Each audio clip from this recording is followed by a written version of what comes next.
சனிக்கிழமை இரவு 9:04 திருக்கணித பஞ்சாங்க முறைப்படி இந்த குரோதி வருஷம் பிறக்கிறது. இப்பொழுது நீங்கள் திரையிலே பார்த்துக் கொண்டிருப்பது இந்த குரோதி வருஷ கிரக அமைப்பு. அதாவது விருச்சிக லக்னம், 4 சனி செவ்வாய், 5 சுக்கிரன் ராகு, புதன் வக்ரம், 6 குரு சூரியன், 8 சந்திரன், 11 கேது. அதுபோல அம்ச சக்கரத்திலே கன்னியா லக்னம், 3 குரு சுக்கிரன், 5 ராகு, 7 புதன் வக்ரம், 8 சூரியன் சனி செவ்வாய், 11 கேது. இது போன்ற இந்த ராசி நவாம்ச கிரக அமைப்புகள் இந்த குரோதி வருஷ கிரக அமைப்புகளாக இருக்கின்றன. இந்த ராசி சக்கரம் அம்ச சக்கரத்தின் அடிப்படையிலான பலன்களையும் இந்த வருஷம் பிறக்கும் பொழுது ஒரு கிரகமும் இந்த வருஷ பிறப்பின் போது இந்த கிரகங்கள் நவநாயகர்கள் என்று அழைக்கப்படுகிறார்கள். ஒருத்தருக்கு ராஜாவோட வேலை, ஒருத்தருக்கு மந்திரி வேலை, ஒருத்தர் சேனாதிபதி, அர்க்காதிபதி, ரசாதிபதி, இப்படி ஒருத்தருக்கும் ஒரு பொறுப்பு இருக்கிற மாதிரி அந்த அமைப்புகள் ஏற்படுகின்றன. அந்த அடிப்படையிலான பலன்கள். அப்போ அன்னைக்கு இந்த தேவைகள்லாம் எந்த அளவுக்கு இருந்துச்சோ அதுக்கேற்ற மாதிரி தான் அவங்க சொல்லியிருக்காங்க. இன்னைக்கு நமக்கு என்னென்ன தேவையோ அதை கொஞ்சம் பரிணாமப்படுத்தி நம்ம பலன்களை பார்க்க வேண்டிய ஒரு கட்டாய சூழ்நிலையில இருக்கும். அதனால அன்னைக்கு பாதசார அடிப்படையில பார்த்ததை இன்னைக்கு டிகிரி சுத்தமா பார்க்க வேண்டிய நிலைமையில இருக்கும். நமது முன்னோர்கள் இந்த குரோதி வருஷத்துக்குன்னு ஒரு வெண்பா ஒன்று அமைச்சிருக்காரு. சித்தர்கள், விடைக்காட்டார் சித்தர்ன்ற ஒரு பாட்டு, 4 வரிதான். அது என்னன்னா பஞ்சாங்கத்திலே இருக்கும். கோர குரோதிதனில் கொள்ளி மிகும் கள்ளறினால் பாரில் சனங்கள் பயம் அடைவார். கார்மிக்க அற்ப மழை பெய்யும், அகங்குறையுமே, சொற்ப விளைவு உண்டெனவே சொல் அப்படின்னு ஒரு 4 வரியில ஒரு பாடல் முறையில சொல்லியிருக்கார். இந்த வருஷ பலனாக சொல்லப்பட்ட இந்த 4 வரி பாடல் இது 60 வருஷத்துக்கும் சொல்லி வச்சிருக்காங்க. இதனுடைய பொருள் என்னன்னா அவங்களே சொல்றாங்க, ஒரு கோரமான வருடம் இது, எங்கும் கொள்ளை நடக்குமா. அது ஏற்கனவே நடந்துகிட்டு தான் இருக்கு, ஆனாலும் இந்த வருஷம் ரொம்ப ஜாஸ்தி இருக்குமா, கொள்ளை நடக்கும். களவு, அதாவது திருட்டு நடக்கும். கலகங்கள் பெருகும். திருடர்கள் மக்களை தாக்கி அழிப்பார்கள். அதாவது தீயவர்கள். திருடர்கள் தான் யாருங்க, ஒருத்தரோட பொருளை தெரியாம எடுத்துட்டு போறவரோ அல்லது தெரிஞ்சோ வழிப்பறி பண்றது, இந்த மாதிரி அடிச்சு புடுங்கிட்டு போறது, இவங்கெல்லாம் இந்த திருடர் வகையை சேர்ந்தவங்க தானே. அவங்க ரொம்ப ஜாஸ்தியா இருப்பாங்களாம். நிறைய செய்தியா வரும். இப்போ செய்தி வருது, இப்ப நீங்க பத்திரிகை திறந்தாலே இந்த மாதிரி அங்க கொலை, இங்க கொலை, அங்க வழிப்பறி நடந்துருச்சு, இங்க பிடுங்கிட்டு போயிட்டான், அங்க கொலை பண்ணிட்டான் வருது. இது ஜாஸ்தியா இருக்குமா. இப்ப ஃபர்ஸ்ட் பேஜ்ல வருதுன்னா ஒரு 4-5 பேஜுக்கு வரும்னு அர்த்தம் பத்திரிகையில இந்த வருஷம். இதனால ஊரில் பயம் மிகுதியாகும். இது ஒண்ணு.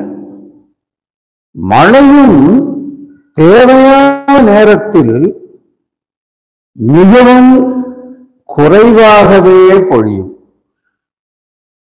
இப்போ ஒரு உதாரணத்துக்கு ஆடிப்பட்டம் தேடி விதை அப்படின்னு அந்த காலத்துல சொல்லி வச்சிருக்காங்க. அது இன்னைக்கும் பொருந்தும். இந்த ஆடி மாச கிளைமேட்ல தான் இந்த உயிர்கள் உற்பத்தி ஆகும். அதனால அந்த விதைகள் அப்பதான் போடுவாங்க. அதனாலதான் அதுக்கு ஆடி பட்டம் அது ஒரு பருவ காலமா சொல்றாங்க. அந்த பருவத்தை, அந்த ஆடி பட்டத்தை தேடி விதை அப்படின்னு இருக்காங்க. அந்த நேரத்துல விதை நல்லா உனக்கு அறுவடை ஆகும் அப்படின்னு சொல்லியிருக்காங்க. காரணம் என்ன? அந்த மழை அளவு, அந்த பருவநிலை, இதெல்லாம் அந்த பயிர்களுக்கு, நம்ம தேசத்தோட பயிர்களுக்கு மிகச் சரியானது. இது உலகத்துக்கே இந்த ஆடி மாசம் சரியா இருக்குமானா கிடையாது. இங்க ஆடி மாசம்ன்றது உலகத்தோட அப்படியே ஆப்போசிட் சைட்ல போனீங்கன்னா வேற ஒரு கிளைமேட் இருக்கும். இங்க குளிர்னா நமக்கு அந்த வடபகுதியில பூரா வெப்பமா இருக்கும். இங்க வெப்பம்னா அங்க குளிர், இங்க குளிர்னா அங்க வெப்பம், அப்படி மாறி மாறி வரும். அப்படின்னும் போது இந்த பாடல்கள்லாம் நமக்காக பாடப்பட்டவைன்னு நம்ம புரிஞ்சுக்கணும். அந்த மழையும் தேவையான நேரத்துல மிகவும் குறைவாதான் பெய்யுமா. எங்கும் காய்கறிகளின் பற்றாக்குறை காணப்படும். அப்படின்னா என்ன? மழை கம்மியா இருக்கிறதுனால பயிர் பச்சையெல்லாம் ரொம்ப கம்மியா தான் விளையும் அப்படின்னு புரிஞ்சுக்கணும்.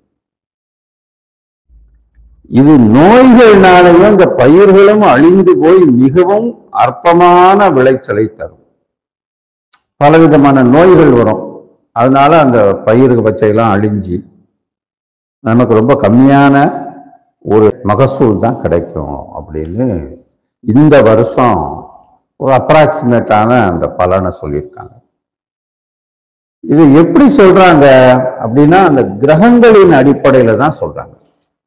இந்த குரோதி வருஷத்திய இந்த நவ நாயகர்கள் அப்படின்ற அந்த அடிப்படையில ராஜா, மந்திரி, சேனாதிபதி, அர்க்காதிபதி, மேகாதிபதி, சஸ்யாதிபதி, ரசாதிபதி, நிரசாதிபதி, தானியாதிபதி, இந்த வருடத்துல ராஜாவாக செவ்வாய் கிரகமும், மந்திரியாக சனி கிரகமும், சேனாதிபதியாக சுக்கிரன் கிரகமும், அதே சுக்கிரன் கிரகம் அர்க்காதிபதியாகவும் மேகாதிபதியாகவும் வருகின்றன. அதே மாதிரி சஸ்யாதிபதியாக செவ்வாயே வருது, ராஜா மற்றும் சஸ்யாதிபதி. ரசாதிபதியாக குரு வருது, நிரசாதிபதியாக செவ்வாயே வருது. ராஜா, சஸ்யாதிபதி, நிரசாதிபதி ஆகிய 3 அமைப்புல செவ்வாயும், சேனாதிபதி, அர்க்காதிபதி, மேகாதிபதி ஆகிய 3 அமைப்புகள்ல சுக்கிரனும், தானியாதிபதியாக சூரியனும் வருகின்றன. இந்த நவநாயகர்கள்ல இந்த செவ்வாய், சனி, சுக்கிரன், குரு, சூரியன், இந்த 5 கிரகங்கள் இந்த ஆண்டுல ரொம்ப முக்கிய பொறுப்பெடுத்துக்கிறது. நான் ஏன் இந்த விஷயங்களை நான் எடுக்கிறேன்? ஒரு பஞ்சாங்கத்தை சாம்பிளுக்கு எடுத்து, எந்த பஞ்சாங்கம் அப்படின்ற அந்த பேரை குறிப்பிடக்கூடாதுன்றதுனால குறிப்பிடல. இது ஒரு திருக்கணித பஞ்சாங்கம். இந்த திருக்கணித பஞ்சாங்கப்படி இந்த வருஷ பிறப்பு, அந்த ராசி கட்டம் மற்றும் அம்ச கட்டம் போடப்பட்டதும் இந்த கணித முறையில தான் போட்டிருக்கேன்.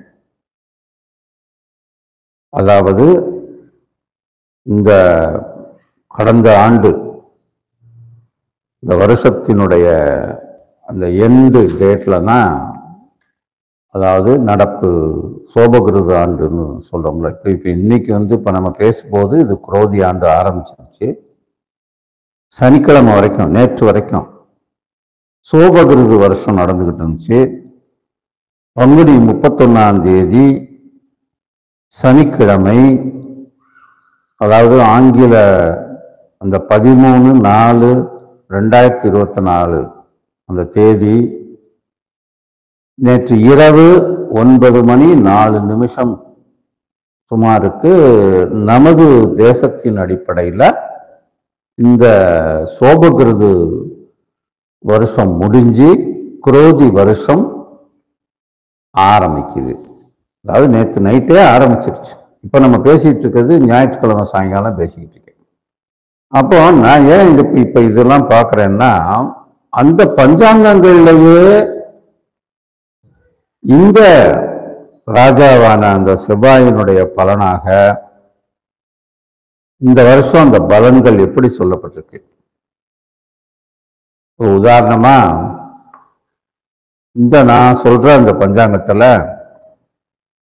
பெருமளவு தீ விபத்துகளும் வாகன விபத்தும் உண்டாகும். புதுவகை வாகன உற்பத்தி புரட்சி உண்டாகும். அது என்ன, புதுவகை வாகன உற்பத்தி புரட்சி உண்டாகும்னு சொல்லியிருக்கு. இந்த செவ்வாயா அந்த ராஜா வர்றதுனால இந்த புதுவகை வாகனம்னா எதை சொல்லலாம்? ஒருவேளை அந்த பேட்டரி யூசேஜில் இருக்கக்கூடிய அந்த வாகனங்கள் நமது தேசத்தில் புதுவகை வாகனமாக ஏதாவது ஒரு புதிய கண்டுபிடிப்பு, சோலார் சிஸ்டத்திலேயே அந்த பேட்டரியை ரீசார்ஜ் பண்ணி ஓடுறமா ஏதோ ஒன்று வித்தியாசமான முறையில் ஒரு புதிய வகை வாகன கண்டுபிடிப்பு கட்டாயமா இருக்கு அப்படின்னு இந்த பஞ்சாங்க கணிப்பு முறையில சொல்லப்பட்டிருக்கு. இப்போ ஏன் நான் இதை சொல்லிட்டு வரேன்னா, இது பஞ்சாங்கத்துல ஏற்கனவே சொல்லிச்சு. இது என்னுடைய அந்த நொடியில் பலன் காணும் முறைன்னு ஒன்று வச்சிருக்கேன்ல, அந்த விம்சத் யுத்தர சதாம்சம் அப்படின்ற முறையில நான் டிகிரி படி ஒரு கிரகமும், இப்ப இந்த செவ்வாய்னா அந்த செவ்வாய் ராஜாவான கிரகம் எந்த அம்சத்துல விழுந்திருக்கு, அந்த அம்சத்துக்கு இதுல சொல்லப்பட்டிருக்க பலன் அது சூட்டபுளா வருதா அப்படின்றத தான் நம்ம இப்ப கம்பேர் பண்ணி பார்க்க போறோம். அதுக்காண்டி தான் நான் இப்ப இதை பேசுறேன். அப்போ அந்த அரசியல்வாதிகளுக்குள் சண்டையும், அதனால் பொதுமக்களுக்குள் குழப்பமும் உண்டாகும். இது எப்போதுமே உண்டாகுது, இது ஒன்றும் புதுசு இல்லை. போலீஸ் துறையின் ஆதிக்கம் அதிகமாகும், அதுவும் எப்பவுமே இருக்கு. வருட கடைசியில் அரசனுக்கு நோயும் கண்டமும் உண்டாகும். இது கொஞ்சம் முக்கியமான கணிப்பு, கவனிக்க வேண்டிய கணிப்பு. இது சொல்லப்பட்டிருக்கு, பஞ்சாங்கத்துல சொல்லப்பட்டிருக்கு. இந்த செவ்வாய் ராஜாவா வர்றதுனால இதுக்கேத்த மாதிரிதான் அந்த அரசரும் வருவாரு, அவருக்கு கண்டமும் உண்டாகும்னு தான் அர்த்தம். இந்த இடத்துல மந்திரியாக சனி வருது இல்லையா, அதுக்கு பலனாக நாட்டுல காய்கறிகள், கனி வகைகள் விலைவாசிகள்லாம் உயரும். எப்பவுமே விலைவாசி உயர்ந்துகிட்டு தானே இருக்கு, அது ஒன்றும் புதுசு கிடையாது. பொதுமக்களுக்கு ஜீரண உறுப்புகளில் புதுவித நோய்கள் ஏற்பட்டு அல்லல் படுவார்கள். அதாவது டைஜஸ்ட் ஆகாம ரொம்ப கஷ்டப்படுவாங்க. அப்ப இந்த உணவுல ஏதோ ஒரு கலப்படமோ அல்லது ஏதோ ஒரு பிரச்சனை உண்டாகலாம். அது அந்த மாதிரி ஒரு நோய் புதுசா, இப்ப கொரோனா வைரஸ்ன்னு ஒன்று வந்து பாதிச்சு ரொம்ப கஷ்டப்பட்டோம்ல, அது மாதிரி ஒரு காலகட்டத்தில் சிக்கன் குனியான்னு வந்துச்சு ஒரு 10-20 வருஷத்துக்கு முன்னால. இப்ப அந்த COVID-19 இந்த 2019 வந்ததுனால அது COVID-19 அதுக்கு பேர். அது உலகத்தையே லாக்டவுன் பண்ண வச்சிருச்சு. இந்த மாதிரி புதுசு புதுசா ஏதாவது ஒரு வைரஸ், ஏதாவது ஒரு நோய் ஒன்று வரும். அப்படி இந்த வருஷத்துலயும் ஒரு நோய் வரும். அது வயிறு சம்பந்தப்பட்ட நோயா இருக்கும். இந்த மாதிரி இருக்கும்னு சொல்லி இதுல ஒன்னொன்னா சொல்லியிருக்காங்க. அந்த சேனாதிபதி சுக்கிரனுக்கு என்ன மாதிரி பலன் இருக்கும், அர்க்காதிபதி சுக்கிரனுக்கு என்ன பலன் இருக்கும், மேகாதிபதி சுக்கிரனுக்கு என்ன பலன் இருக்கும். இப்ப மேகாதிபதினு எடுத்துக்கிட்டா, அர்க்காதிபதியில எடுத்துக்கிட்டோம்னா நல்லா மழை பொழியும்னு சொல்லியிருக்கு. நன்சை பயிர்கள் விருத்தியாகும். நல்லா மழை பெஞ்சு, அதான் நன்சை பயிர் புன்சை பயிர்னு ரெண்டு இருக்கு. இந்த வேர்க்கடலை, வானம் பார்த்த பூமியில விளையக்கூடிய பொருட்கள், இந்த நவதானியங்கள், இதுக்கெல்லாம் தண்ணி ரொம்ப கம்மி. அதெல்லாம் வானம் பார்த்த பூமியா தான் இருக்கும். சில இடங்கள்ல பாசன வசதியை ஏற்படுத்தி கிணறுகள், போரு இதெல்லாம் போட்டு தண்ணி எந்த நேரமும் 24 மணி நேரமும் கிடைச்சிக்கிட்டு இருக்க மாதிரி மழை, இவங்க ஆர்டிபிஷியலா வாட்டர் சோர்சஸ் கொடுத்து அந்த மாதிரி இருக்கிற அந்த அந்த அந்த பூமியை நன்சை நிலமாக்கி நெல் விளையிறது, இந்த மாதிரி முக்கியமான உணவு தானியங்கள் விளையக்கூடிய பகுதியா நன்சை நிலங்கள் அப்படின்னு சொல்லுவோம். அந்த பயிர்கள்லாம் நல்லா வரும். அதாவது நெல் நல்லா நிறைய வரும். நார்த்துக்கு போனோம்னா கோதுமை நிறைய விளையும். ஒவ்வொரு ஏரியாலையும் ஒரு ஒரு பயிர் வகைகள் ரொம்ப முக்கியமானதா இருக்கும். அதெல்லாம் நல்லா விளையும்னு அர்த்தம். அதாவது நீர் நல்லா கிடைக்கும்னு அர்த்தம். அது மாதிரி பல வகையான தானியங்கள் நன்கு செழிக்கும். பெண்களுக்கு தேவையான வாசனை திரவியங்கள், பட்டுச்சேலை ரகங்கள், பலவித நூதன ரக ஆடைகள் நன்கு வியாபாரமாகும். டெக்ஸ்டைல் பிசினஸ் நல்லா இருக்கும்னு அர்த்தம். அதனால அந்த மாதிரி மக்கள்லாம் ரொம்ப சந்தோஷமா இருப்பாங்க.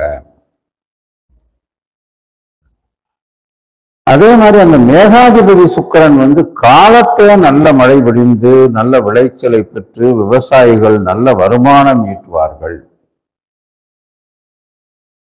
பசுக்கள்லாம் நன்கு பால் கறக்கும். அதாவது பால் பாக்கியம்லாம் இருக்கும்னு அர்த்தம். அதனால பால் பொருட்கள் உற்பத்தி விற்பனையும் அதிகரிக்கும். அதாவது எக்ஸ்போர்ட் அளவுக்கு அந்த உற்பத்தி இந்த மாதிரி விஷயங்கள் இருக்கும்னு அர்த்தம். இந்த மாதிரி சங்கீத, நாட்டிய, நாடக, சினிமா கலைஞர்களுக்கெல்லாம் நல்ல முன்னேற்றம் இருக்கும்னு சொல்லியிருக்கு. சஸ்யாதிபதியாக செவ்வாய் வருவதால் இந்த செங்கல், சூளை கற்கள் உற்பத்தி அதிகமாகும். பயிர்களுக்கு தீ விபத்துக்கள் ஏற்படக்கூடிய வாய்ப்பு இருக்கிறது. சேதாரமும் உண்டாகும். வடநாடுகளில் வெட்டுக்கிளி ஆதிக்கம் அதிகமாகி உணவுப் பொருட்கள் உற்பத்தி நாசமாகும். அதாவது அந்த பயிர்களை அழிக்கக்கூடிய பூச்சிகள், அது வெட்டுக்கிளின்னு இல்லை, ஏதோ பூச்சிகள் உண்டாகி கூட அது அழியலாம். புன்சை பயிர்கள் நன்கு விளையும். வடநாட்டில் புன்சை பயிர், வானம் பார்த்த பூமியா இல்லாமல் இருக்கக்கூடிய பயிர்கள் சொன்னால நவதானியங்கள், இந்த மாதிரி கோதுமை, இதெல்லாம் இந்த நவதானிய வகையை சேர்ந்தது தான். அப்படி வரும் அப்படின்னு எடுத்துக்கலாம். ரசாதிபதி குரு, இது கரும்பு விளைச்சல். அதுதாங்க, அது கரும்பு விளைச்சலை ரசாதிபதிக்கு சொல்றாங்க. அந்த ஆசிட் மாதிரி கெமிக்கல்ஸ் தான் ரசாதிபதினு சொல்லுவோம். கரும்புல இருந்து ஜீனி எடுக்கிறோம். இந்த பெட்ரோல்ல கலக்கக்கூடிய ஒரு திரவம் அதுல இருந்து தயாரிக்கிறாங்க. இந்த ட்ரிங்கிங் இது இருக்குல்ல, இந்த ஆல்கஹால், இந்த மாதிரி விஷயங்கள்லாம் தயாரிக்கிறாங்கல்ல, அதெல்லாம் கரும்புல இருந்து தான் தயாரிக்கிறாங்க. அந்த இதுல இருந்து அது மாதிரி மஞ்சள் நல்ல உற்பத்தி இருக்கும். இந்த வருஷம் ஓரளவுக்கு நல்ல மழை பொழிந்து நல்ல விளைச்சலை தருமா. இந்த குருவால.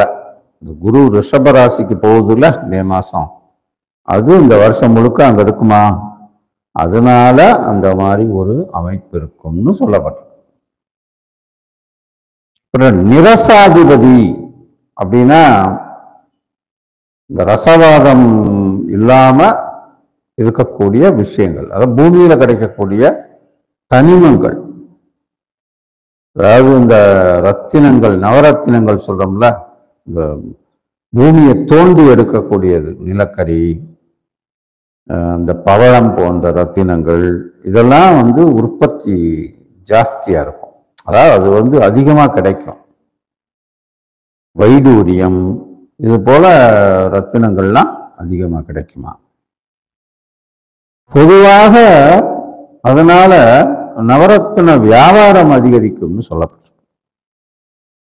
தானியாதிபதி சூரியன் நாட்டுல சில இடங்கள்ல, குறிப்பாக பீகார்ல, இப்ப புரியுதா உங்களுக்கு, இது நம்ம இந்திய தேசத்துக்கு உண்டானதுதான் இந்த ஜோதிட முறை. நம்ம இந்த பார்க்கிற இந்த வருஷ பலன்கள், குறிப்பாக பீகார்ல தண்ணீர் தட்டுப்பாடு ஏற்படும். அதான் நம்ம பார்ப்போம் இந்த வருஷம் எப்படின்றத. இந்த பஞ்சாங்கத்தில் சொல்லப்பட்டிருக்கிறது மாதிரி பீகார்ல தண்ணீர் தட்டுப்பாடு செய்தியாக வருகிறதா என்பதை நாம் எதிர்காலத்தில் காண்போம், இந்த வருஷத்துக்குள்ளேயே. அதனால விளைச்சல் பாதிக்கும், விவசாயம் பாதிக்கும். அது தெரிஞ்சது தானே, தண்ணி இல்லைன்னா விவசாயம் பாதிக்கும். ஆனா சிவப்பு நிற தானியங்கள்னு சொல்றாங்க. சிவப்பு நிற தானியங்கள்னா ஒருவேளை அந்த கோதுமை பிரௌனிஷா தான் இருக்கும். சிவப்பு நிற தானியங்கள்னா நம்ம ஊர்ல அந்த கம்பு, இதெல்லாம் சிவப்பா இருக்கும் ஓரளவுக்கு. அந்த மாதிரி சிறுதானிய வகையை சேர்ந்ததா இருக்கும் போல. அப்படிப்பட்ட, அல்லது எண்ணெய் வித்துக்களா இருக்கலாம், அது நல்ல விளைச்சலை தரும் அப்படின்னு சொல்லப்பட்டிருக்கு. பொதுவா இந்த வருஷம் நல்ல விளைச்சல் இருக்கு, பால் பசு பாக்கியங்கள்லாம் இருக்கு, மக்கள் சுபிச்சமா இருப்பாங்க அப்படின்றதெல்லாம் இருக்கு ஒரு பக்கம். இன்னைக்கு வரைக்கும் இருக்கிற திருக்கணித முறையில ஏற்கனவே இருக்கக்கூடிய முறைகள்ல இந்த பலன்களை கண்டுபிடிச்சு அவங்க ஒரு இது சொல்லியிருக்காங்க. இப்ப என்னோட முறைப்படி நான் அந்த டிகிரி சுத்தமா ஒரு ராசிக்கு 120 பாகங்களாக அதை போட்டு, அது ஒவ்வொன்றும் ஒரு டிகிரியை 4 பாகமா பிரிச்சு, அந்த 4 பாகத்துல ஒரு பாகத்துக்கும் ஒரு பெயரிட்டு, அதை அம்சங்களாக அறிவித்து, அந்த அம்சங்களுக்கு பெயர் சூட்டி, அந்த பெயர்களுக்கான அந்த அம்சங்களுக்கான ஒரு சிறிய விளக்கம் கொடுத்து நான் குறித்த வெளியிட்டிருக்கேன். அத இப்ப நம்ம டிஃபைன் பண்ணோம். இப்ப நம்ம பார்த்துக்கிட்டோம் ஒரு அப்ராக்சிமேட்டா இந்த வருஷம் எப்படி இருக்கும்னு. நம்ம பஞ்சாங்கம் என்ன சொல்லுது, இது இப்படிதான் படிப்பாங்க. இந்த வருஷ பிறப்பு அன்னைக்கு நம்ம இப்ப கொஞ்சம் டைம் மாறி சாயங்காலத்துல நான் இப்ப பேசிட்டு இருக்கேன். சட்டப்படி காலையில, அதிகாலையில, உட்காலத்துல ஆலயங்கள்லயோ அல்லது கிராமங்களா இருந்தா சத்திரங்கள்லயோ அந்த சாவடின்னு சொல்லுவாங்க, சத்திரம் சாவடி இந்த மாதிரி இருக்கும், பொதுமக்கள் கூடக்கூடிய இடம். அந்த மாதிரி இடங்கள்ல அந்த பஞ்சாங்க இதை படிப்பாங்க, குருமார்கள்லாம் படிப்பாங்க. அதுக்கு பேரு பஞ்சாங்க படன நிகழ்ச்சி. அதுல சொல்லுவாங்க இந்த வருஷம் இப்படி இருக்கும்யா, விவசாயம்லாம் இப்படி இருக்கும், பார்த்து விதை இந்த காலகட்டத்தில் விதைங்க, மாடு கண்டு வாங்கினீங்கன்னா இத்தனை பல்லு இருக்கிற மாடு வாங்குங்க, கொம்பு இப்படி இருக்கணும், நிறம் இப்படி இருக்கணும், இந்த நன்சை பயிர்கள்லாம் இது போடுங்க, புன்சை பயிரா இருந்தா இது போடுங்க, இந்த மாதிரிலாம் நோய்கள் வரும், இந்த காலகட்டத்தில் ஜாக்கிரதையா இருங்க அப்படின்னு அவங்க அந்த வருஷத்துல ஒரு அப்ராக்சிமேட் கொட்டேஷன் கொடுப்பாங்க. அதை அந்த விவசாய பெருமக்களுக்கு புரியுற மாதிரி எளிமையான மொழியில சொல்லிடுவாங்க. அதான் படிச்சு சொல்லுவாங்க. ஏற்கனவே பஞ்சாங்கம் கணிக்கப்பட்டு எழுதப்பட்டு வைக்கப்பட்டிருக்கும். அதுல இப்ப 800 வருஷமா தான் பிரிண்டிங் டெக்னாலஜி இருந்திருக்கு. அதுக்கு முன்னால ஓலைச்சுவடியில படிப்பாங்க, இல்லைன்னா அதுக்கு முன்னால குருமார்கள் சொல்லுவாங்க. ஞான திருஷ்டியில இந்த வருஷம் எப்படி இருக்க போகுதுன்னு உணர்ந்து கிரகங்களோட அடிப்படையில அதை சொல்லுவாங்க. இது வழி வழியா வரக்கூடிய ஒரு வழிமுறை. அதுக்கு பேரு பஞ்சாங்க படன நிகழ்ச்சின்னு சொல்றது. பஞ்சாங்க படனம், பஞ்சாங்கம் சொல்லுதல். அதனாலதான் நான் பார்த்து படிச்சு சொல்றேன். இப்போ என்னோட வழிக்கு வரேன். இந்த டிகிரி வழியில பாத்தீங்கன்னா விருச்சிக லக்னம் அப்படின்னு நான் சொன்னதுனால அது பெண் ராசியா வருது. பொதுவாக என்னோட இந்த விம்சத் இத்தர சதாம்ச முறையில இந்த 120 பாகங்களுக்கும் ஆண் ராசியாக இருந்து ஒரு உதாரணமா 4வது பாகமா விழுகுது ஒரு லக்னமோ அல்லது ஒரு கிரகமோ அந்த டிகிரி இருக்குன்னா அந்த 4வது பாகத்துக்கு உண்டான அம்ச பலன் என்ன, அதுக்கான விளக்கம் என்ன, அது என்ன, அந்த பாவத்துல லக்னத்துக்கு எத்தனாவது பாகமா வருது அல்லது லக்ன பாவமா இருக்கா, அதுபடி அந்த பலன்களை சொல்லணும்ன்றத நான் ஏற்கனவே சொல்லியிருக்கேன். இது பெண் ராசியாக இருந்தால், ஆண் ராசியா இருந்தா 4வது பாகம்ன்றது, பெண் ராசியா இருந்தா அப்படியே ரிவர்ஸ்ல 4வது பாகமா வந்துடும். அப்படின்னும் போது கிட்டத்தட்ட அந்த ஃபர்ஸ்ட் ஆர்டர் ஆண் ராசி ஆர்டர்ல 120ல 4 கழிச்சா 116வது பாகத்துல நிற்கும். அதுதான் பெண் ராசியில 4வது பாகம் ஆகும். இங்க கீழே 1 2 3 120 1ன்னு சொல்லணும். புரிஞ்சுக்கிட்டீங்களா? இப்ப இந்த பேஸ்ல தான் நம்ம சொல்றோம். அப்படி சொல்லும்போது இது ஒருவேளை ஆண் ராசியா இருந்தா 32வது பாகமா வந்திருக்கும். ஆனா இது 89வது அம்சமாக இந்த பெண் ராசி ஆனதுனால வர்றதுனால இத கால சௌமியாம்சம் என்று அழைக்கிறோம். இந்த அம்சத்துக்கு பேரு, அதாவது இந்த லக்னம் விழுந்த அம்சத்தை நான் வச்சிருக்கிற பேரு கால சௌமியாம்சம். இதுக்கு என்ன விளக்கம்? இனிமையான மகிழ்வூட்டுகிற மனதுக்கு உகந்த நட்பான இனிப்புள்ள ஒரு அம்சமாகும். மொத்தத்துல பாருங்க, இப்ப இந்த வருஷம் இந்த பாடல் என்ன சொல்லுது? 4 வரியில கோர குரோதிதனில் கொல்லுமிகும் கல்லறினால் பாரு சனங்கள் பயமடைவார் சொல்லியிருக்கா. நெகட்டிவா இருக்கும் இந்த வருஷம் அதிகமான்னு சொல்லியிருக்கு. ஆனா நமக்கு என்ன வந்திருக்கு? அந்த நேரம் அது பொதுப்படையா 60 பாட்டுக்கு இந்த வருஷத்துல எல்லாம் இப்படி நடந்துச்சுன்ற ஒரு ப்ரீ ரெக்கார்டட் ஒரு எக்ஸ்பீரியன்ஸ்டு விஷயத்தை ஷேர் பண்ணியிருக்காங்க சித்தர்கள். இது இப்ப அந்த காலத்துக்கு ஏற்ற மாதிரி நம்ம அதை அப்ப நம்ம பார்க்கணும், அது சரிதானான்னு ஒத்து பார்க்கணும். அதையும் பார்க்கணும். இன்னைக்கு காலத்தின்படி இந்த லக்ன வேலையில இந்த கணிதப்படி அந்த வருஷம் பிறக்கிறதுனால என்னுடைய அந்த டிகிரி அம்சப்படி இந்த விம்சத் இத்தர சதாம்சப்படி இந்த வருஷம் பிறக்கிறப்போ கால சௌமியாம்சம் என்ற அம்சத்துல பிறக்கிறதுனால இந்த வருஷம் இனிமையான மகிழ்வூட்டுகின்ற மனதுக்கு உகந்த நட்பான இனிப்புள்ள ஒரு அம்சமாக திகழும்னு நம்ம எடுத்துக்கணும். அந்த நேரத்தை வச்சு புரிஞ்சுக்கிட்டீங்களா? சரி, இப்போ சூரியனுக்கு என்ன பார்த்தோம் நம்ம அந்த நவநாயகர்கள் வரிசையில சூரியன் தானியாதிபதி, உணவு பொருள் அது சம்பந்தமான ஒரு விஷயத்த இந்த வருஷம் சூரியனுக்கு எடுத்திருக்கு.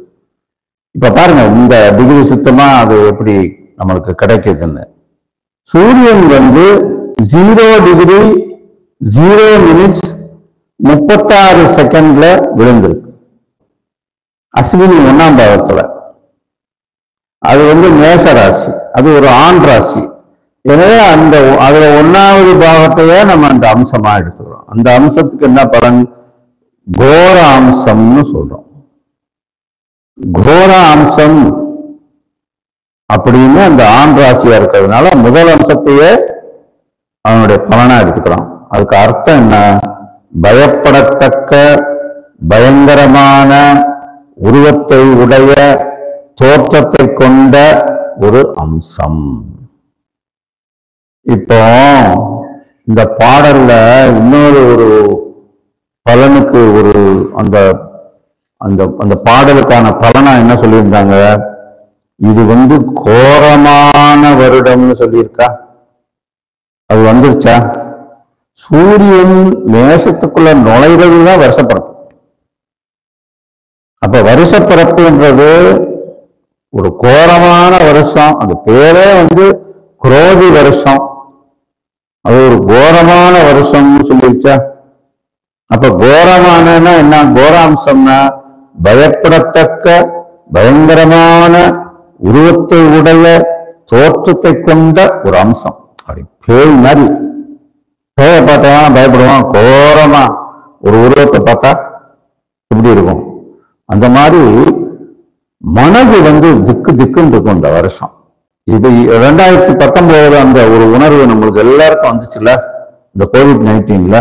அதுபோல இந்த ஆண்டு ஏதோ ஒண்ணு நிகழப்போகுதுன்னு அர்த்தம். அது நோயா இருக்கலாம், போரா இருக்கலாம், ஏதோ ஒண்ணு அவனை பயமுறுத்துற மாதிரி இந்த வருஷம் நடக்கும். அதுதான் என்னோட பலன் சொல்லுது.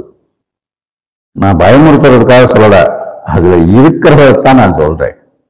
சித்தர்கள் பாடி வச்சதும் ஒரு வருஷம் நல்லா இருக்கும்னா சந்தோஷப்படுவோம், ஒரு வருஷம் இப்படி இருக்கும்னா அதெல்லாம் நடக்காதுன்னுவோம். அப்படி கிடையாது. நம்ம வசதிக்காக இருக்கிற காலம் அப்படிதான் நடக்கும். நம்ம புரிஞ்சுக்க தெரியணும், அதை எதிர்கொள்ள தெரியணும். மனிதனுக்கு அறிவையும் கொடுத்து ஆண்டவன் இந்த மாதிரி விஷயங்களையும் கொடுத்திருக்காரு. பகுத்தறிந்து விதியை மதியால் வெல்லுவதே மனிதன். எனவே அதை எதிர்கொள்ளணும். இந்த ஆண்டு இந்த மாதிரி பயப்படத்தக்க பயங்கரமான உருவத்தை உடைய தோற்றத்தை கொண்ட ஒரு அம்சத்தை போல ஒரு சில விஷயங்கள் ஏதோ நடக்க இருக்கின்றன. சூரியனால, அதாவது சூரிய கிரகத்தினுடைய அந்த அமைப்பினால, அந்த டிகிரியினால, அது கிடைக்கிற அந்த அம்சத்தினால. அடுத்தது சந்திரன். அப்போ சந்திரனுக்கு என்ன சொல்லியிருக்கு பாருங்க, 4 டிகிரி 36 மினிட்ஸ் 0 செகண்ட்ஸ்ல விழுகுது. இது மிருகசிரீஷம் 4ஆம் பாகம், மிதுன ராசி. இது ஒரு ஆண் ராசி வகையை சேர்ந்தது. இது 19வது பாகத்துல இந்த டிகிரி விழுகிறதுனால அது மாய அம்சம்னு பேரு. இந்த மாய அம்சத்தை பத்தி என்ன சொல்றாங்க விளக்கம்? பொய் தோற்றங்களால் ஏமாற்றுகிற, மறுச்சி தருகிற ஒரு மாயான அம்சம். இது என்ன இப்படி புரிஞ்சுக்கலாம்னா, அந்த சூரியனால ஏற்படக்கூடிய அந்த பயப்படத்தக்க இந்த போர் அந்த உக்ரைன் ரஷ்யா போர் நடந்தோன்னு பாத்தீங்கன்னா ஊரெல்லாம் மிரட்டிக்கிட்டு இருந்தாங்க. 3ஆம் உலக போர் வரப்போகுது வரப்போகுது வரப்போகுது. அந்த மாதிரி இது அந்த போர் மாதிரி ஒரு உதாரணத்துக்கு சொல்றேன், போரையே நினைச்சுக்கிறாங்க. ஏதோ ஒண்ணு பெரிய பாதிப்பு இருக்க போகுதுன்ற செய்தி வரும். ஆனா அந்த செய்தி ஒரு பொய்யான செய்தியா தான் இருக்கும் கடைசியில பார்த்தா. அதாவது வதந்தி இருக்கும்னு அர்த்தம். மனசை பதபதைக்க வைக்கக்கூடிய ஒரு வதந்தியாக இருக்கும் அப்படின்னு இந்த இடத்துல நம்ம புரிஞ்சுக்கணும்.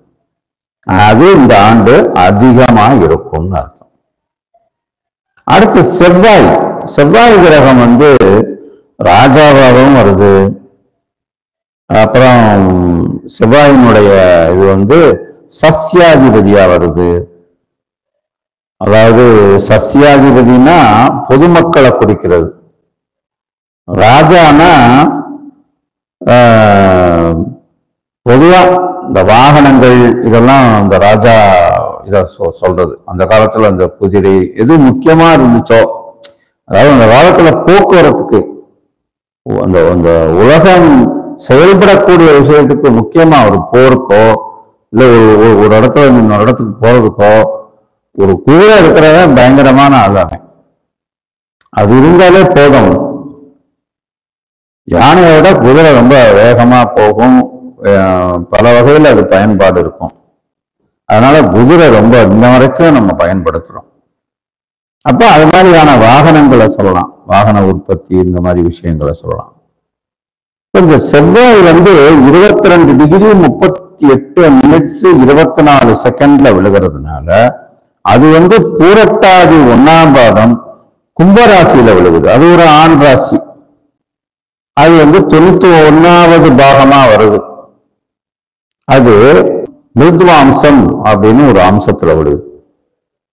இது வந்து ஒரு மென்மையான ஒரு அம்சம் தான். இப்ப மென்மையான ஒரு அம்சம்னா என்ன? மக்கள்லாம் ரொம்ப சாஃப்டா இருப்பாங்க, இன்னும் பெருசா டென்ஷன் ஆகிக்கிற மாட்டாங்க, எது நடந்தாலும் அதை சகிப்புத்தன்மையோட ஏத்துக்குவாங்க. செயல்பாடுகள்லாம் ரொம்ப துரிதமா குதிரை மாதிரி வேகத்துல அப்படி டக்குன்னு வந்துருச்சு.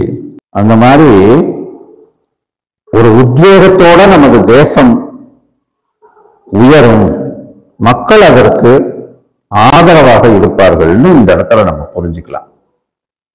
ஏன்னா ராஜாவாகவும் அந்த செவ்வாய் வருது. அப்ப செவ்வாயினுடைய அமைப்பு இந்த மாதிரி இருக்கு. அடுத்தது புதன் வக்கரகதியில, அது போக நீச்சமான ஒரு அமைப்புல 27 டிகிரி 4 மினிட்ஸ் 12 செகண்ட்ல ரேவதி 4ஆம் பாதத்துல விழுகுது. அது வந்து ஒரு மீன ராசி, அது ஒரு பெண் ராசி. இந்த பெண் ராசி வந்து பொதுவா ஆண் ராசியா இருந்துச்சுன்னா அது வந்து 109வது பாகமா வரும். ஆண் ராசியா இருந்தா அது சுபாம்சம். ஆனா இங்க இந்த பெண் ராசியா வர்றதுனால அந்த ரிவர்ஸ்ல அதை பார்க்கும்போது 12வது பாகமா வருது. அது விஸ்வராம்சம்னு சொல்லி பேரு. இந்த விஸ்வராம்சத்துக்கு உடன்பாடற்ற ஒத்திசைவில்லாத ஒன்றுக்கொன்று முரண்படுகின்ற கரகரப்பான ஒளியுள்ள இசை முடிவான ஒரு அம்சம்னு பேரு.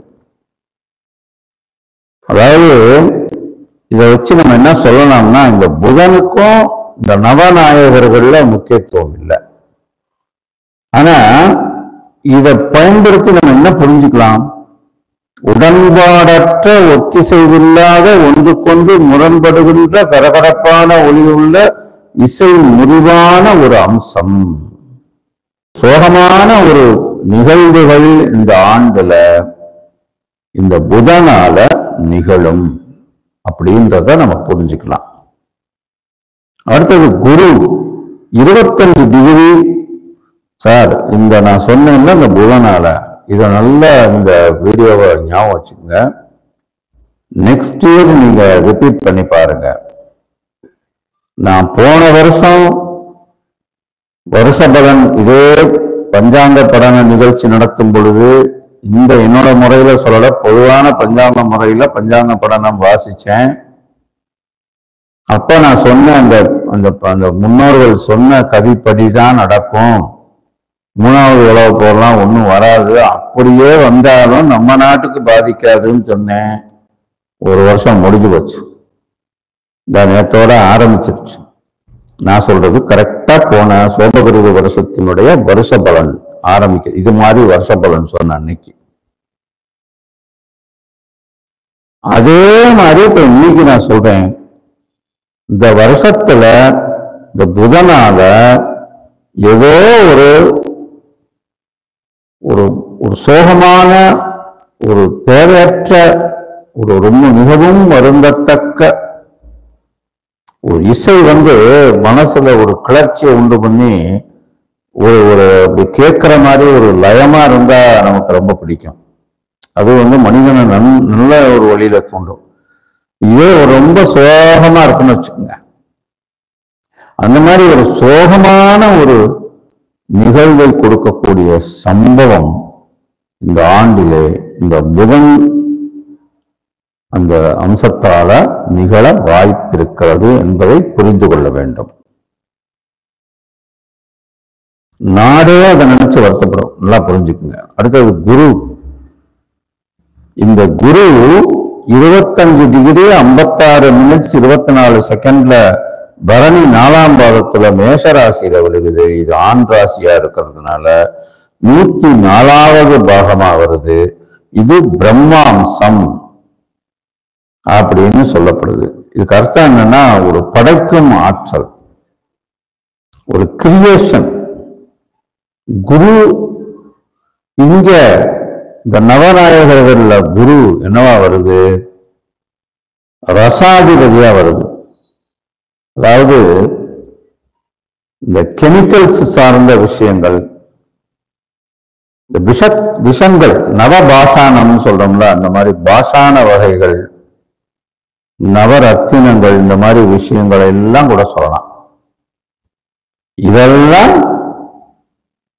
புதுசா ஏதோ கிரியேட்டிவ், ஏதோ ஒரு கெமிக்கல் சம்பந்தப்பட்ட கண்டுபிடிப்பு அல்லது புதிய ஒரு ஒரு என்ன சொல்றது, விஷம் சார்ந்த ஒரு விஷயம், விஷத்தன்மை உள்ள ஒரு விஷயம், ஏதோ ஒன்று புதிய கண்டுபிடிப்பாக இந்த ஆண்டு இருக்க போகிறது. நமது தேசம் அதில் உலக பிரசித்தி பெற இருக்கிறது. இது குருவால நிகழப்போற ஒரு முக்கியமான சம்பவம் அப்படின்னு புரிஞ்சுக்கிறோம். இந்த சுக்கிரன் 16 டிகிரி 16 மினிட்ஸ் 48 செகண்ட்ல விழுகிறதுனால இது உத்திரட்டாதி 4ஆம் பாகத்துல மீன ராசியில விழுகுது. நான் ஏற்கனவே சொன்னேன், மீன ராசி இது பெண் ராசி. ஒருவேளை இது ஆண் ராசியா இருந்தா அது 66வது பாகத்துல விழுந்திருக்கும். இது பெண் ராசியா இருக்கிறதுனால 55வது பாகத்துல இது விழுகுது. இதுக்கு அம்ச பலனாக சொல்லப்பட்டது பூத சம்ப்ளவாம்சம் அப்படின்னு ஒரு அம்சம்.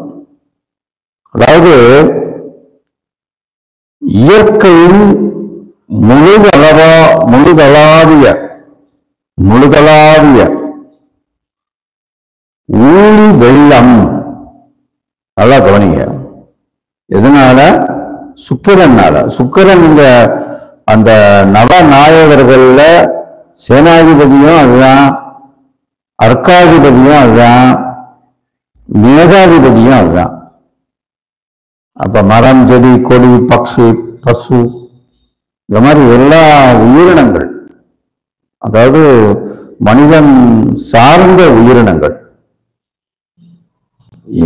மனிதன் சார்ந்த பயிர்கள், அவன் பயன்படுத்தக்கூடிய முக்கியமான விஷயங்கள், இதெல்லாம் இயற்கை முழுகளாவிய, அதாவது ஒட்டுமொத்த உலகத்திலுமே ஏதோ ஒரு இயற்கை சேஞ்சஸ் ஏற்பட போகுது.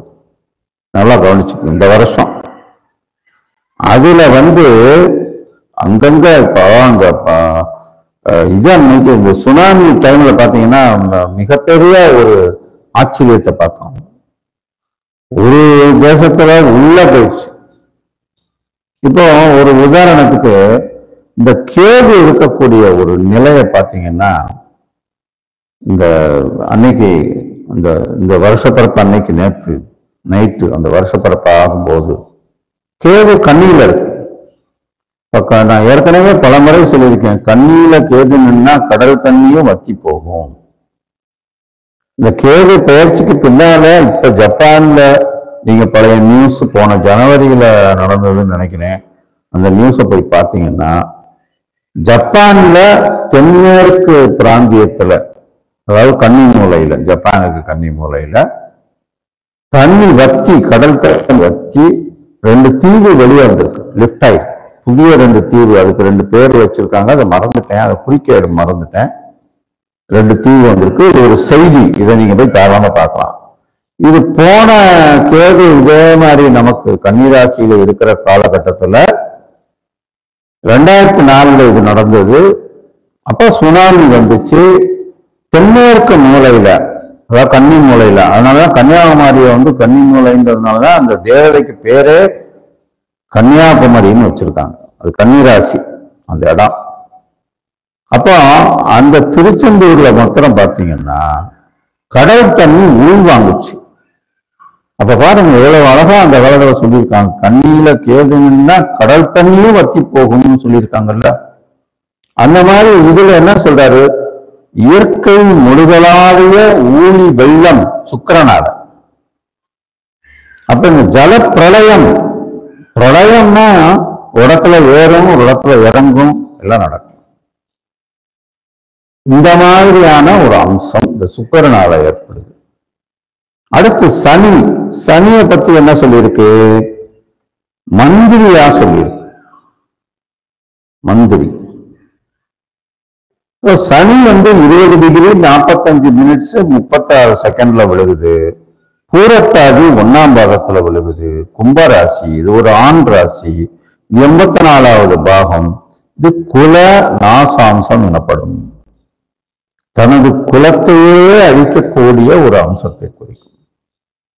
இந்த சனினாலையும் இந்த ஆண்டு மிகப்பெரிய அழிவுகள் உள்ளன அப்படின்றது என்னுடைய கணிப்புப்படி வந்திருக்குங்க. அதை அப்ராக்சிமேட்டா அந்த பாடலும் சுட்டி காட்டுது. என்னுடைய டிகிரி சுத்தமான அந்த அமைப்பு படியும் தெரிய வருது. இது சரியான வாழ்க்கையில நம்ம இந்த வருஷத்துக்குள்ள இந்த ஏற்படக்கூடிய அனுபவங்களால தான் நம்ம புரிஞ்சுக்கிற முடியும். ராகு 21 டிகிரி 22 மினிட்ஸ் 48 செகண்ட்ல இருக்கு. இது ரேவதி 2ஆம் பாதம், மீன ராசி, பெண் ராசியா வருது. ஒருவேளை இது ஆண் ராசியா இருந்தா 86வது பாகமா இருந்திருக்கும். ஆனா இது பெண் ராசியா வர்றதுனால 35வது அம்சமா அது வந்துடுது. அது மிருதாம்சம்னு பேரு. இது ஒரு நல்ல ஒரு அம்சம், ஒரு இளமையான மிருதுவான ஒரு மென்மையான அம்சமா தான் இருக்கு. அந்த ராகுவால ஏற்படக்கூடிய ஒரு அம்சம். கேது, இந்த ராகு எப்பவுமே இந்த ராகு கேதுக்கள் பாத்தீங்கன்னா கரெக்டா சமசப்தமத்துலதான் அமையும். டிகிரியும் ஒரே மாதிரி இருக்கும். இப்ப ராகு 21 டிகிரி 22 மினிட்ஸ் 48 செகண்ட்ல உள்ளதுன்னா அதே நேரத்துல அதே மாதிரி 21 டிகிரி 22 மினிட்ஸ் 40 செகண்ட்ல தான் கேதுவும் இருக்கும். ஆனா ராசி வேற வேறையா இருக்கும். அந்த ராசிகள் ரெண்டுமே, இப்போ ராகு பெண் ராசியா இருந்தா கேதுவும் பெண் ராசியா வந்துடும். இப்ப பாருங்க, மீனத்துல ராகு வருது, அது பெண் ராசி. அப்போ கன்னியும் பெண் ராசி தான், அங்கதான் கேது இருக்கு. அன்னைக்கு அந்த பயிற்சி டைம்ல இந்த ரெண்டும் ஒரே மாதிரி டிகிரியில் அமையுது. ஆனா இந்த இடத்துல பலனை சொல்லும் போது ரெண்டுமே பெண் ராசி பலனா வந்துச்சுன்னா ஒரே அம்சமா வரும். அது அப்படி ப்ரிடிக்ஷன் அப்படி நம்ம எடுத்துக்க முடியாது. ராகு மேலையும் கேது கீழையுமா இருக்குன்னு தான் நம்ம எடுத்துக்கணும் பொதுவாகவே. அதனாலதான் ராகுவை தலைய உயிருள்ள ஒரு அசுரனாகவும், கேதுவை அந்த அசுரனுடைய உடலாகவும் குறிக்கிறாங்க. அசுரனோட 2 பாகத்தை, தலைக்கு ராகுவையும், தலையாவும் ராகுவ தலையாவும் கேதுவ முண்டமாவும், அதாவது வாளாவும் வச்சிருக்காங்க. அப்படின்னா என்ன அர்த்தம்? ஜாகிரபிக்கலா அந்த சூரியனை நோக்கி வட்டப்பாதையில போகக்கூடிய பூமியானது போகும் பொழுது, இந்த ராகு கேதுக்கள் உண்டாகும் போது பூமிக்கு மேல சூரியன் இருக்கு. அப்ப அந்த சூரியனுக்கும் பூமிக்கும் ஊடால சந்திரன் அந்த சூரியனை மறைக்கின்ற அந்த நேரத்தை அது ராகு பாயிண்ட்னு சொல்றோம். அதே மாதிரி சந்திரனுக்கோ அல்லது பூமிக்கோ கீழ்ப்பகுதியில ஏதோ ஒன்றை அந்த சூரியனுடைய ஒளிய சந்திரன் மேல வரவிடாம தடுக்கக்கூடிய பகுதி கீழே நடந்துச்சுன்னா அதை கேதுன்னு சொல்றோம். இத ராகு கிரஸ்த கேது கிரஸ்தன்னு கூட சம்ஸ்கிருத வார்த்தைகளால பயன்படுத்துவாங்க. இங்க பஞ்சாங்கத்துல பார்க்கலாம். அப்போ இந்த கேது கீழே இருக்கக்கூடிய அந்த கன்னிராசியில அந்த விழுகுது பூமியில அப்படின்னும் போது நான் இந்த இடத்த என்ன சொல்றேன், இத ராகுவ பெண் ராசியாவே நான் எடுத்துக்கிட்டேன்னா கேதுவை ஆண் ராசியா நான் கணக்கிடுறேன். அப்படி பார்க்கும் பொழுது இந்த 86வது பாகத்தையே நான் இதுக்குள்ள அம்சமா நான் எடுத்துக்கிறேன். இது துவஷ்ட அம்சம் எனப்படும். இதன் விளக்கம் இது படைப்பாற்றலை குறிக்கக்கூடிய ஒரு அம்சமாகும். அதாவது இந்த ராகு கேதுவோட அடிப்படையில், இந்த சுக்கிரனோட அடிப்படையில், இந்த சனியோட அடிப்படை, இந்த சூரியனோட அடிப்படை, இது என்னுடைய அந்த டிகிரி சுத்தமான கணக்கு முறைகள்ல வரும் பொழுது அந்த பாடலுக்கும் இந்த கிரக அமைப்புகளுக்கும் உதாரணமா எடுத்துக்கிட்டீங்கன்னா விருச்சிக லக்னம் 4ஆம் இடத்துல சனி செவ்வாய் இருக்கு. ஒரு பாடல்ல சொல்லியிருக்காங்க, அந்த காலத்துல எல்லாமே பாடலாத்தான் பலன்களை சொல்லியிருக்காங்க. கண்டங்கள் 4 8 கருதியே சனி செய்திருக்க. இப்ப செவ்வாய் தான் ராஜான்னு பார்த்தோம். சனிய என்ன சொல்றோம், சனியும் அந்த மந்திரியா இருக்கு. முக்கியமானது இல்லை, ராஜாவும் மந்திரியும் தானே முக்கிய அட்மினிஸ்ட்ரேட்டிவ் பவர். அப்படின்னா பூமியினுடைய முக்கியமான அட்மினிஸ்ட்ரேஷன் எது இருக்கோ அந்த விஷயங்கள்ல அதுல கண்டங்களை கொடுக்கும். அது எது இல்லையா, முக்கியமா நம்ம உலகத்தை வியாபிச்சிருக்கிறது அல்லது பூமியை வியாபிச்சிருக்கிற விஷயம் எது, மேகங்கள், மழை, கடல், நீர். அதனாலதான் பிரளயம் ஏற்படுதுன்னு சொல்றோம். இந்த வருஷத்துல அக்னியால ஏற்படக்கூடிய பெரிய துன்பங்களை காட்டல.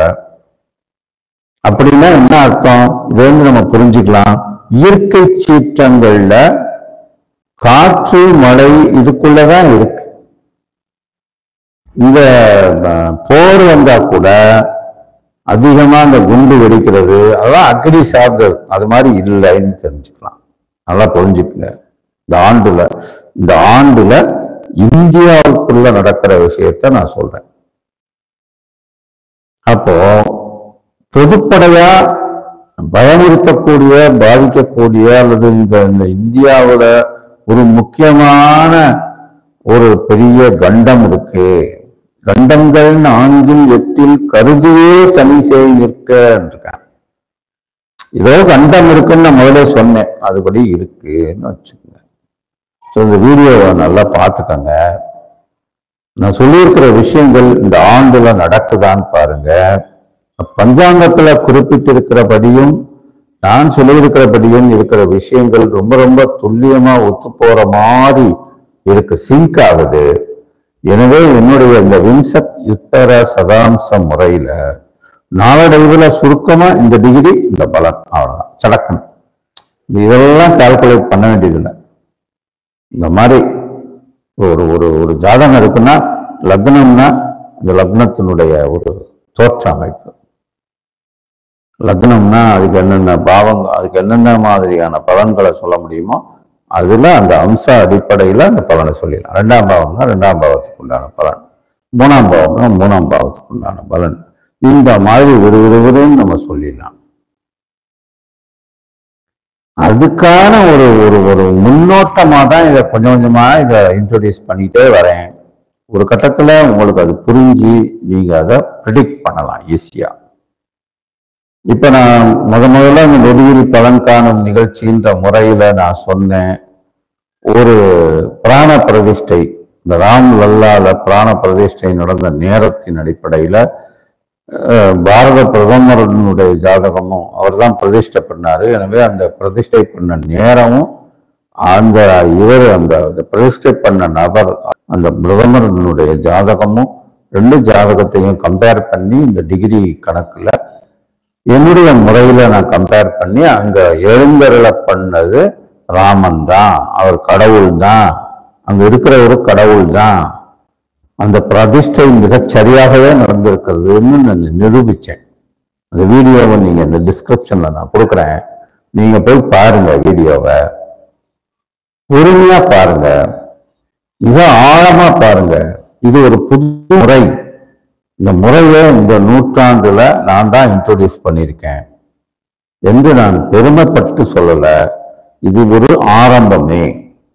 இதை நீங்க போக போக நீங்க பயன்படுத்தி பார்க்கும் பொழுது வெகு சுலபமாக உங்களால் இதை பயன்படுத்த முடியும். ஏகப்பட்ட கணித முறைகளை போட்டுக்கிட்டு குழப்பிக்கிட்டு சில இதெல்லாம் பார்த்தா சில ஜோசியர்கள் பேசும்போது ஜோதிடர்களுக்கே புரியல. இப்ப நான் சொல்றதே உங்களுக்கு கொஞ்சம் கஷ்டமா தான் இருக்கும். ஆனா இதை கொஞ்சம் கொஞ்சமா நீங்க இதை படிச்சு எடுத்துட்டீங்கன்னா இதுதான் இனிமேல் உங்களுக்கு ஈஸியா இருக்கும். ஏன்னா எங்க பார்த்தாலும் கம்ப்யூட்டர்ல கணிப்பு. அதுல குறிப்பா என்னுடைய இந்த முறை, இந்த விம்சத் யுத்தர சதாம்ச முறை, லகிரி முறையில நீங்க அந்த அயனாம்சத்துல கணிச்சீங்கன்னா மிகச்சரியாக மிக துல்லியமாக இருக்கிறது. அதோட ஒத்துப்போகுது கரெக்டா.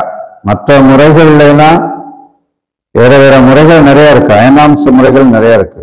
நான் லகிரி அயனாம்ச முறையில தான் கணிச்சு அதன்படி சொல்றேன். அது மிகச் சரியாகவே இருக்கிறது என்பதை இதன் மூலம் உங்களுக்கு தெரிவித்துக் கொள்கிறேன். இந்த வீடியோவை இதுவரை பார்த்த பொறுமையாக கண்ட ஜோதிட அன்பர்கள், நண்பர்கள் மற்றும் யாரெல்லாம் பார்த்தீங்களோ, இனிமேலும் இந்த வீடியோவை பார்க்க போறீங்களோ, அப்படி பார்க்கிறவங்கெல்லாம் இதை பற்றின உங்களுடைய கமெண்ட் செக்ஷன்ல போடுங்க. நிச்சயமா உங்களுக்கு இந்த வீடியோ பிடிக்கும். அப்படி பிடிச்சிருந்ததுன்னா லைக் பண்ணுங்க, ஷேர் பண்ணுங்க. மறக்காம என்னுடைய இந்த KGPA யூடியூப் சேனலை சப்ஸ்கிரைப் பண்ணுங்க. மீண்டும் அடுத்த நிகழ்ச்சியில் உங்களை சந்திக்கும் வரை உங்களிடமிருந்து நன்றி கூறி விடைபெறுவது உங்கள் அன்பு பரமக்குடி ஜோதிடர் KGP அறிவழகன். நன்றி, வணக்கம்.